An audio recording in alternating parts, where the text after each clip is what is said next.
Today, we're introducing 3 revolutionary products of this class. The first one is a widescreen iPod with touch controls.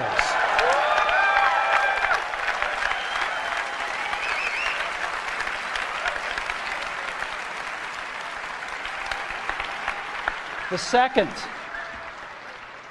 is a revolutionary mobile phone.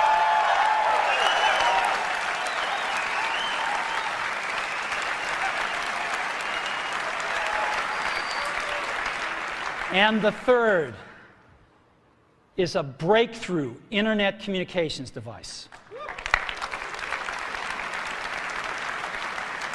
So, 3 things: a widescreen iPod with touch controls, a revolutionary mobile phone, and a breakthrough internet communications device. An iPod, a phone, and an internet communicator. An iPod, a phone. Are you getting it?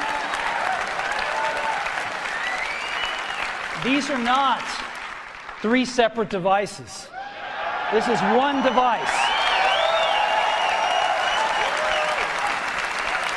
And we are calling it iPhone.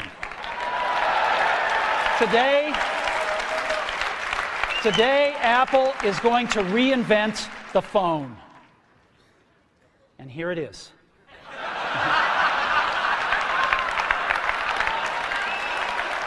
No. Actually, here it is, but we're going to leave it there for now. So, before we get into it, let me talk about a category of things. The most advanced phones are called smartphones, so they say. And they typically combine a phone plus some email capability, plus they say it's the internet, sort of the baby internet, into one device, and they all have these plastic little keyboards on them. And the problem is that they're not so smart and they're not so easy to use. So if you kind of make a Business School 101 graph of the smart axis and the easy to use axis, phones, regular cell phones, are kind of right there. They're not so smart and they're not so easy to use. But smartphones are definitely a little smarter, but they actually are harder to use. They're really complicated. Just for the basic stuff, people have a hard time figuring out how to use them. Well, we don't want to do either one of these things. What we want to do is make a leapfrog product that is way smarter than any mobile device has ever been and super easy to use. This is what iPhone is. Okay? So, we're going to reinvent the phone. Now, we're going to start with a revolutionary user interface. It is the result of years of research and development, and of course it's an interplay of hardware and software. Now, why do we need a revolutionary user interface? I mean, here's 4 smartphones, right? Motorola Q, the BlackBerry, Palm Treo, Nokia E62, the usual suspects. And what's wrong with their user interfaces? Well, the problem with them is really sort of in the bottom 40 there. It's this stuff right here. They all have these keyboards that are there whether you need them or not to be there. And they all have these control buttons that are fixed in plastic and are the same for every application. Well, every application wants a slightly different user interface, a slightly optimized set of buttons just for it. And what happens if you think of a great idea 6 months from now? You can't run around and add a button to these things. They're already shipped. So what do? It doesn't work because the buttons and the controls can't change. They can't change for each application, and they can't change down the road if you think of another great idea you want to add to this product. Well, how do you solve this? It turns out we have solved it. We solved it in computers 20 years ago. We solved it with a bitmap screen that could display anything we want, put any user interface up, and a pointing device. We solved it with the mouse, right? We solved this problem. So how are we going to take this to a mobile device? Well, what we're going to do is get rid of all these buttons and just make a giant screen. A giant screen. Now, how are we going to communicate this? We don't want to carry around a mouse, right? So what are we going to do? Oh, a stylus, right? We're going to use a stylus. No. No. Who wants a stylus? You have to get them and put them away and you lose them. Yuck. Nobody wants a stylus. So let's not use a stylus.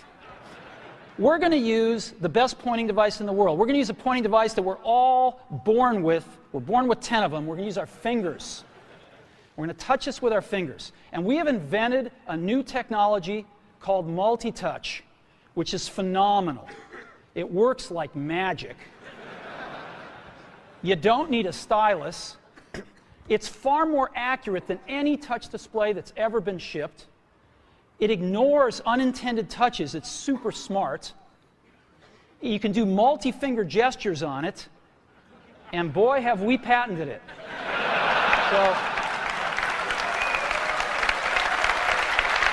So, we've been very lucky to have brought a few revolutionary user interfaces to the market in our time. First was the mouse. The second was the click wheel. And now we're going to bring multi-touch to the market. And each of these revolutionary user interfaces has made possible a revolutionary product. The Mac, the iPod, and now the iPhone. So, a revolutionary user interface. We're going to build on top of that with software. Now, software on mobile phones is like baby software. It's not so powerful. And today, we're going to show you a software breakthrough. Software that's at least 5 years ahead of what's on any other phone.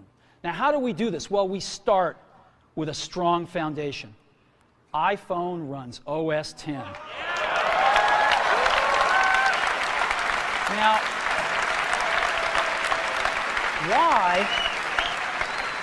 why would we want to run such a sophisticated operating system on a mobile device? Well, because it's got everything we need. It's got multitasking. It's got the best networking. It already knows how to power manage. We've been doing this on mobile computers for years. It's got awesome security. And to write apps, it's got everything from Cocoa and the graphics, and it's got core animation built in, and it's got the audio and video that OS X is famous for. It's got all the stuff we want, and it's built right in to iPhone. And that has let us create desktop-class applications and networking, right? Not the crippled stuff that you find on most phones. This is real desktop-class applications. Now, you know, one of the pioneers of our industry, Alan Kay, has had a lot of great quotes throughout the years. And I ran across one of them recently that explains how we look at this, explains why we go about doing things the way we do, because we love software. And here's the quote. People who are really serious about software should make their own hardware. You know, Alan said this 30 years ago, and this is how we feel about it. And so we're bringing breakthrough software to a mobile device for the first time. It's 5 years ahead of anything on any other phone.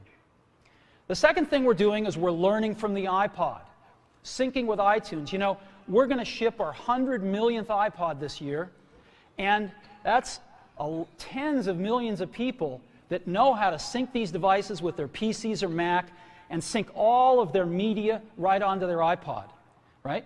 So you just drop your iPod in, and it automatically syncs. You're going to do the same thing with iPhone. It automatically syncs to your PC or Mac right through iTunes. And iTunes is going to sync all your media onto your iPhone, your music, your audiobooks, podcasts, movies, TV shows, music videos, but it also syncs a ton of data. Your contacts, your calendars, and your photos, which you can get on your iPod today, your notes, your bookmarks from your web browser, your email accounts, your whole email setup, all that stuff can be moved over to iPhone completely automatically. It's really nice. And we do We do it through iTunes. Again, you go to iTunes and you set it up, just like you'd set up an iPod or an Apple TV. And you set up what you want synced to your iPhone. And it's just like an iPod. Charge and sync. So sync with iTunes. Third thing I want to talk about a little is design. We've designed something wonderful for your hand. Just wonderful. And this is what it looks like. It's got a 3.5-inch screen on it. It's really big. And it's the highest resolution screen we've ever shipped. It's 160 pixels per inch. Highest we've ever shipped. It's gorgeous. And on the front, there's only one button down there. We call it the home button. It takes you home from wherever you are. And that's it. Let's take a look at the side. It's really thin. It's thinner than any smartphone out there at 11.6 millimeters. Thinner than the Q, thinner than the Blackjack, thinner than all of them. It's really nice. And we got some controls on the side. We got a little switch for ring and silent. We've got a volume up and down control. Let's look at the back. On the back, the biggest thing of note is we got a 2-megapixel camera built right in. The other side, and we're back on the front. So let's take a look at the top now. We've got a headset jack, 3.5 millimeter. All your iPod headphones fit right in. We've got a little tray for your SIM card. And we've got one switch for sleep and wake. Just push it to go to sleep, push it to wake up. Let's take a look at the bottom. We've got a speaker, we've got a microphone, and we've got our 30-pin iPod connector. So that's the bottom. Now, we've also got some stuff you can't see. We've got 3 really advanced sensors built into this phone. The first one is a proximity sensor. It senses when physical objects get close. So when you bring iPhone up to your ear to take a phone call, it turns off the display and it turns off the touch sensor instantly.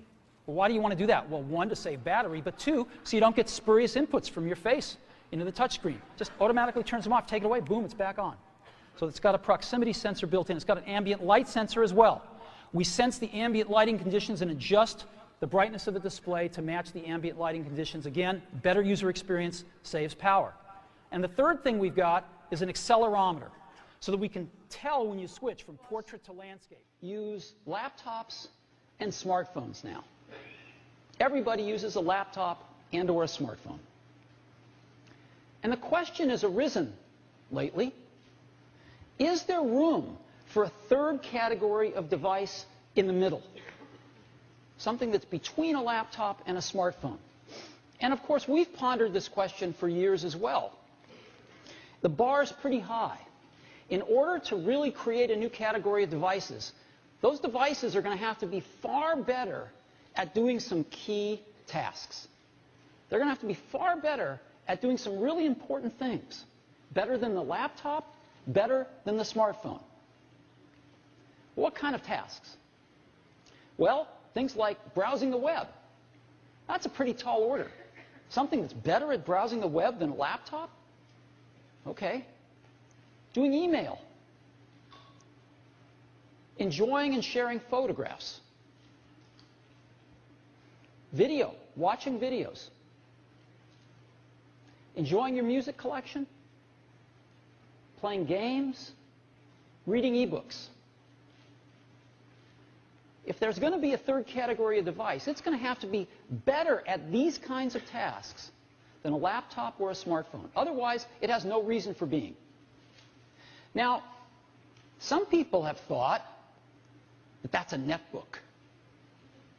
The problem is, netbooks aren't better at anything.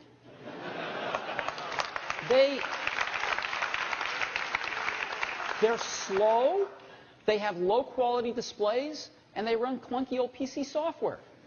So they're not better than a laptop at anything. They're just cheaper. They're just cheap laptops. And we don't think that they're a third category device. But we think we've got something that is. And we'd like to show it to you today for the first time. And we call it the iPad. So,